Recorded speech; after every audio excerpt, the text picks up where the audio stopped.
ನನ್ನ ಹಿಂದಿನ ಜನ್ಮದ ಪುಣ್ಯನೇ ಇರಬೇಕು ನನಗೆ ಈ ಜನ್ಮದಲ್ಲಿ ನಾನು ಶಂಕರಾಚಾರ್ಯರನ್ನು ಗುರುಗಳಾಗಿ ಪಡೆದಿದ್ದಕ್ಕೆ ಮತ್ತು ಅವರ ಬಗ್ಗೆ ಮಾತನಾಡೋದಕ್ಕೆ ಒಂದು ಅವಕಾಶ ಸಿಕ್ಕಿದ್ದಕ್ಕೆ.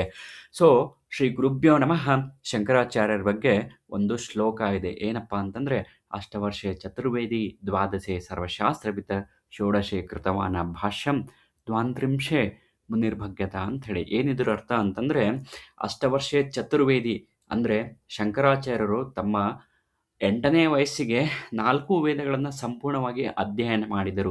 ದ್ವಾದಶೆ ಸರ್ವಶಾಸ್ತ್ರವಿತ ಅಂತಂದರೆ ತಮ್ಮ 12ನೇ ವಯಸ್ಸಿಗೆ ಎಲ್ಲ ಶಾಸ್ತ್ರಗಳಲ್ಲಿ ಪಂಡಿತರಾಗಿದ್ದರು. ನಮ್ಮ ಶಾಸ್ತ್ರಗಳಾದಂಥ ಮೀಮಾಂಸ, ಉಪನಿಷತ್ತು, ಧರ್ಮಶಾಸ್ತ್ರ ಇದರೆಲ್ಲದರ ಬಗ್ಗೆ ಆಳವಾದ ಹಿಡಿತವನ್ನು ತಮ್ಮ 12ನೇ ವಯಸ್ಸಿನಲ್ಲೇ ಇಟ್ಕೊಂಡಿದ್ರು.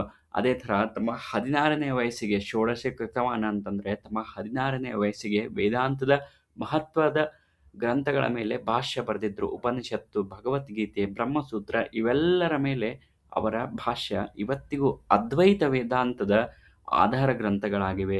ದ್ವಾಂತ್ರಿಂಶೆ ಮುನಿರ್ಭಗ್ಯತ ಅಂತಂದರೆ ಮಾತ್ರ ತಮ್ಮ 32ನೇ ವಯಸ್ಸಿಗೆ ತಮ್ಮ ಭೌತಿಕ ಜೀವನ ಮುಗಿಸಿ ಮಹಾಸಮಾಧಿ ಹೊಂದಿದರು.